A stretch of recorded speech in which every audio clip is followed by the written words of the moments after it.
Hey everyone, welcome to Late Show First Youth Edition for Family Ministry Friday. We got a special guest joining us. He's our family ministry intern. You guys have probably seen his face, you've seen him walking around the building, but we wanted to just give you guys an opportunity to get to know him a little better today. So we're going to bring him on and we're going to ask him some interview questions. So if you guys will welcome Thomas Lunsford to the stage, to the office, whatever you want to call it. Let's welcome him in.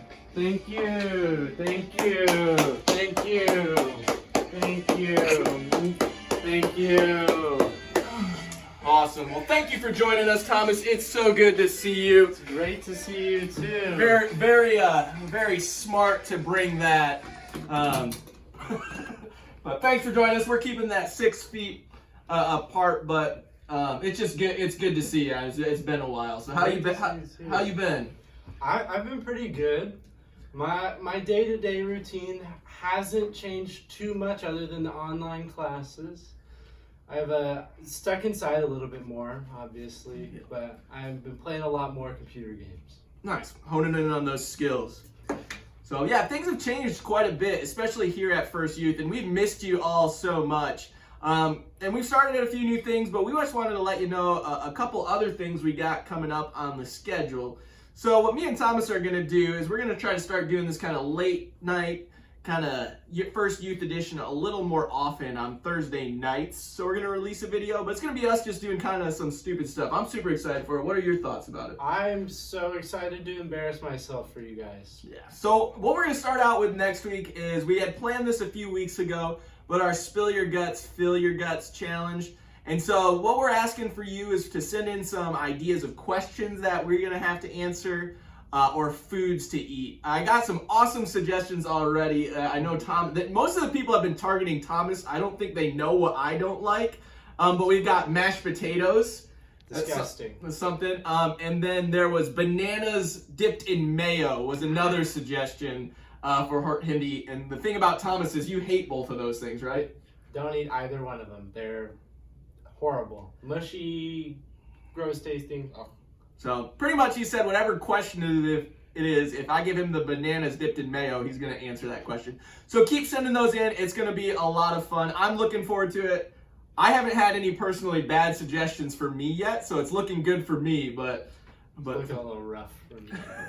But that'll be fun. That's going to be on next week, Thursday, so keep in tune for that. Also, Thomas just created something really cool for us this week. I want to let him share a little bit about that. So something I use when I'm playing games, it's an application called Discord. I don't know how familiar you guys may or may not be with it, but I wanted to create a Discord channel for the First Youth so that anytime they just wanted to hang out and talk or wanted to play games together, they would have some place to do that. So I've gone ahead and set something up, and you'll be able to find the link on our Instagram. Awesome. So if you want to kick me and Thomas's butt in Fortnite or something else, check that out. It'll be a blast. I've really never played Fortnite, but I'm trying to learn right now. So we'll see how that goes. But also another thing we want to let you know is Sunday nights we're going to be starting something pretty cool. We're going to be streaming our Crossroads kind of service. It's going to be a stripped down version. It'll pretty much just be me, Thomas, and Ryan, but we're looking forward to it. It's kind of a way that we can still worship together even though we can't be physically up here in the warehouse. But check out for that on Sunday evenings. It's gonna be really stripped down, really simple, about 45 minutes, just some music and some little bit of teaching and stuff. And Thomas might even get on the stage and preach one time. So maybe you might. You'll have to tune in every time. You'll never know. We won't advertise it ahead of time. You'll have to check it out. But awesome. And Thomas, also, have you been having a lot of debates with people that you've been in quarantine with? You know, this is a trying time. It's very easy for people to get on my nerves, and so yes, I've been having quite a few debates. We have too. That's why we've been posting some of these debates on Instagram that you've been seeing, and we've had some discussions about it. Some really good questions. So every Monday we're going to post a different debate, and so hopefully you can help us kind of figure out where the right answer is. I've already lost 2 of these debates with the footy pajamas and the hot dog being a sandwich. But we'll discuss some of those answers on some of these late night shows too. Yeah. I still think that a hot dog is a sandwich, Thomas. I've been a little swayed to the hot dog being a sandwich. But I could also very easily go the other way. But I was argued with today, and so I may have sided with them. I started to win the debate a little bit while we were helping out at Daily Bread, which was really fun. So, but Thomas, I just want to give people an opportunity to get to know you better. Okay. A lot of people have seen your face. You've been in First Youth for how many years? Gosh, what? You can be in it for 7? Yeah, 6 through 7. So if you include the internship, 8 years. Wow. This will be 8 years. So a lot of you have seen him, but we're going to learn a little more deeper about Thomas today. So the first question I want to kick us off is, your hair is a very well-known thing around here. He's got it up right now, but how long does it normally go? Well, so my hair right now, I'll stand up for this, is probably reaching about here. I haven't been going to the salon like I normally get to because of quarantine, and I won't let my girlfriend cut my hair. So it's pretty long right now. But you asked how long I've been growing it for. And when I was in 9th grade, I started growing my hair out, and it started shaggy. And then it probably took me 2 years to get to a shoulder or below shoulder length where it was a nice like flow. And then I haven't really cut it too short since then. So It's quite the commitment. it's my most well-suited hairstyle. I've had many through the years, and they don't all look great. I used to actually have hair down to my shoulders, and yeah, it was long. And in Michigan, where it's super cold, like in the winter, I was always running late for class in college. I had it in my first 2 years at college. Did you ever run late to class? I think I know where you're going with this. Yes. Yeah, and so like I'd be running late, my hair would be wet, and in the winter, like I'd go outside, and when I had that long hair, it actually like freeze, and you could like crack it. So I had to make sure I blow dried it. See, I never blow dried my hair, so that's why it would always freeze. But I kind of thought it was cool, so I would, but also cold. So trade off. I got pretty used to using a blow dryer, but that's good. Do you have any plans on cutting it anytime soon? No. As soon as salons open up, I mean, I'll get it trimmed again. Okay. It needs that, but no drastic cuts. Awesome. So, like we said, you've been in First Youth for 8 years now. I wonder what your favorite memory is. I'm sure there's a ton of them, but what can you pinpoint it to one favorite memory? Well, the one that comes to mind is it would be my senior year ski trip. We always go to Super Target, as anyone who's been on the ski trip knows. It's a must. We go to Super Target. But I really never need anything from Super Target, so most of the time I'm bored. But luckily last year I was very tired, and so was Natalie. And so me and Natalie made puns the entire time we were at Super Target, and we could not stop laughing. Everyone else thought we were stupid. Fine. But me and Natalie laughed the rest of the night, and it was a great memory. Awesome. Do you remember any of the puns, may I ask? There was the best one of the night was probably, there was a wig, and it was a bob style wig, and I said, Natalie, look, Bob lost his wig. And you can imagine us being very tired. That was a lot of giggles. No, that's pretty good. I'm not even tired right now, and it still got me. Awesome. Well, I know we didn't get to go on the spring break trip this year, but I'm super excited for it next year. I know that's a long time away, but we're gonna keep creating those memories. Do they know that about the seniors thing? Yes. Yeah. Okay. So if seniors didn't get to go this year, we're gonna try to make sure there's a way where if your spring break lines up with your college's spring break, that you can join us next year. So really looking forward to that. I'm really looking forward to snowboarding and skiing again. So let's get to another question. Everybody knows my fears. They're well documented: babies, Oompa Loompas, and cotton balls. But let's learn what is. They're crazy. Our cameraman's laughing at me. Our camera woman actually is laughing at me right now about those fears. I guess she hadn't heard about them before. But let's see what Thomas's biggest fears are. So my biggest fears would have to be, I have two. They're kind of tied. are male pattern baldness I already got that going on. and slowing metabolism. I got that one too. They're real fears. They are real fears, and they both happened to me about last year. I turned 30 this year. I've started to bald, and my metabolism has slowed down. So I actually use the Bosley shampoo. So yeah, it works wonders. But it is embarrassing to say that I use that. So if it keeps your hair. That's true. It's very important to keep your hair. Very important.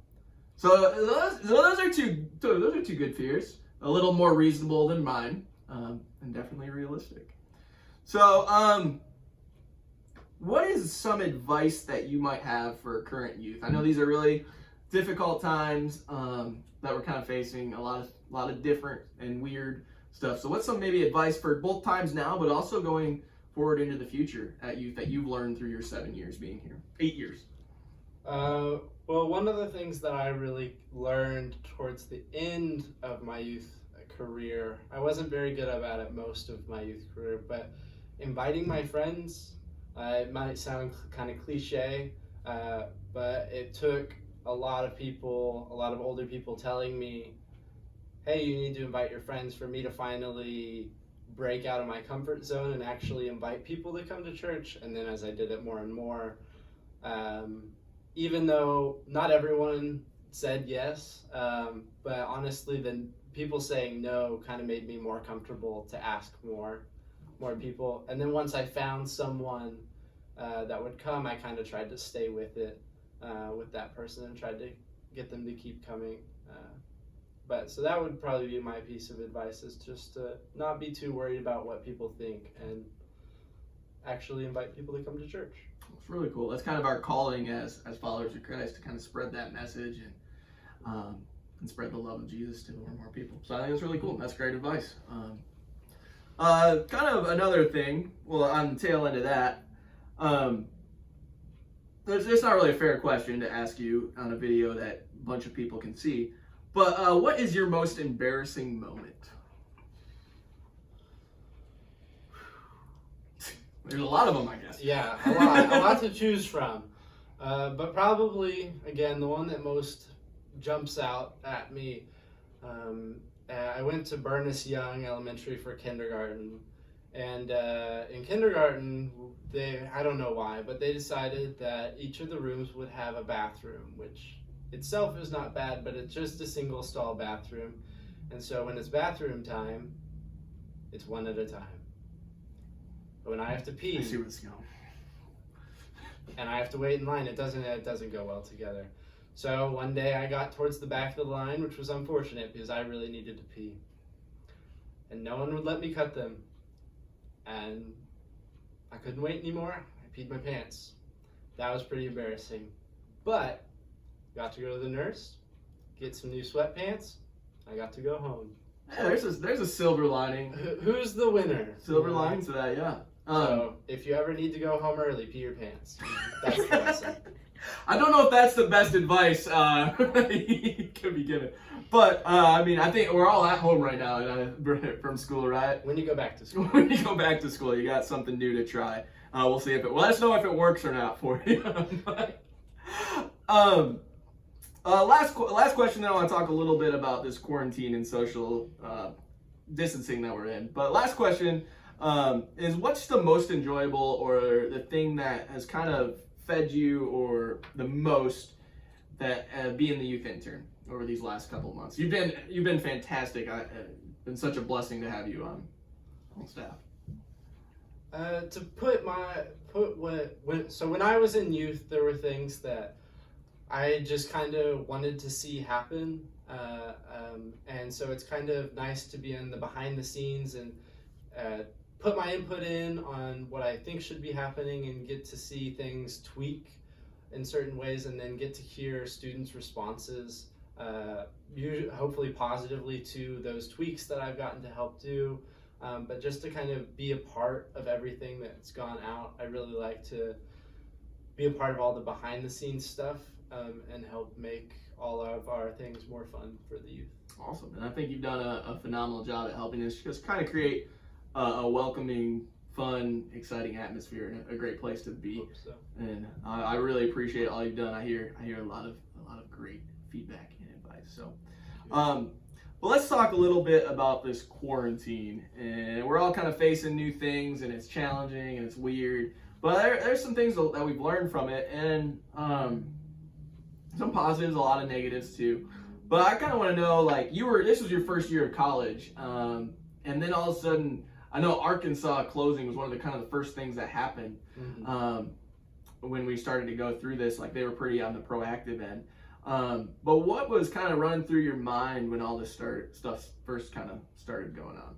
Well, when it started, I was definitely kind of a naysayer. I didn't really think it was a big deal. So when one of the first things that happened was the college getting closed, it was a little bit of a mixed bag. One, I thought it was ridiculous. I was like, I can't believe that they're closing college because of this thing that hasn't affected me yet. And then partially it was like, awesome, I don't have any school. Found out that online school kind of sucks, but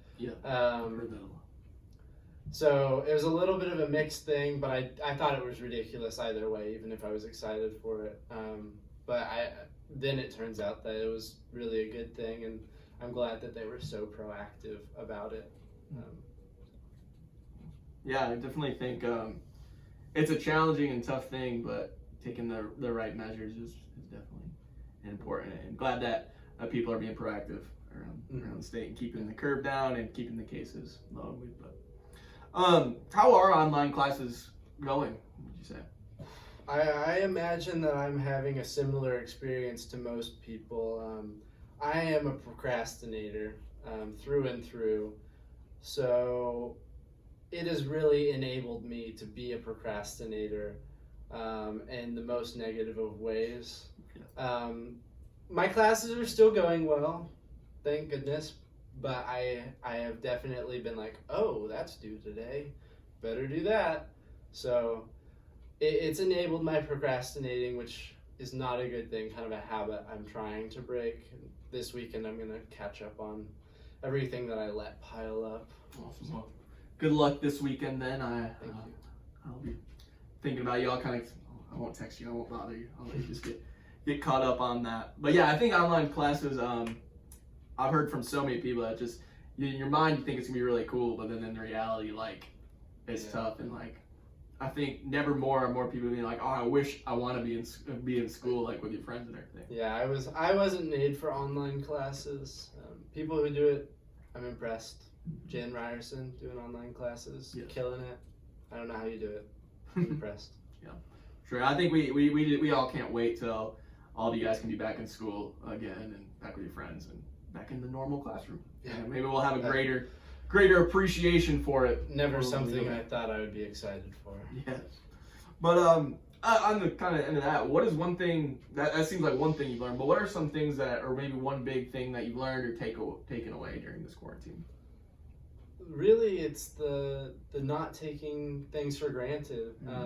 Things that I wasn't worried about. It was like, this is an everyday thing, like going to class, being able to go out to eat whenever I wanted, on the drop of a hat. It's just not something you can do anymore. I really actually do miss being in class. I think I focused better for that. I miss getting to see the youth come in on Wednesdays and Sundays. With you guys not here, it's a little more boring. But important things to be done. There are things that have come out of it that I'm glad to be able to be a part of. So there are things that I've taken for granted, but I get to help other people through the daily bread and stuff like that. So I've been thankful to be a part of that, even though there are things that I'm not able to go do because of this that I had taken for granted. Yeah, I think it definitely makes us grateful for all that we did have and kind of focus on what's really truly important in our lives, and just a good chance to kind of reflect and reset on that. So that's a really good perspective. And yeah, the daily bread has been a really cool thing, an opportunity that we've got to help out with. And just today we served, I think it was 240 people in our community. So definitely opportunities to get out there and serve and continue to be the hands and feet of Christ, even in times like this.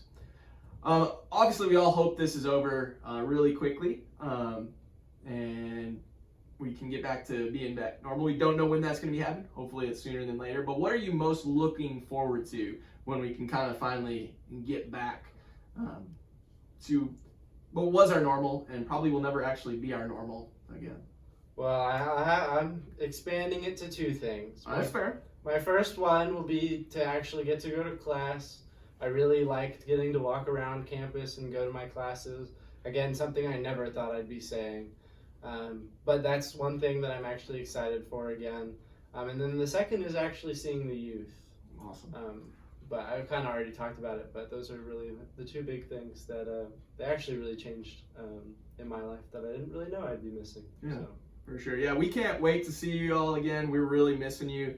We're missing your excitement and your energy and your laughter around the building. Thomas is a wonderful person, but we miss you guys. It is a little more boring up here without you. So we can't wait till we can be together again, and hopefully that's really soon. Well, Thomas, I want to thank you so much for joining us. It was great to have you here. I'm excited to do some more late night stuff. Yeah. I'm really excited for this Thursday. So make sure you send us that stuff in. We'll start putting together our food and our questions. It's going to be a lot of fun. And also join us this Sunday evening for our live stream service. Anything else, Thomas? No, that's it from me. Awesome. Well, thanks for joining us. We love you. We're praying for you. And we can't wait to see you again. Have a great rest of your weekend.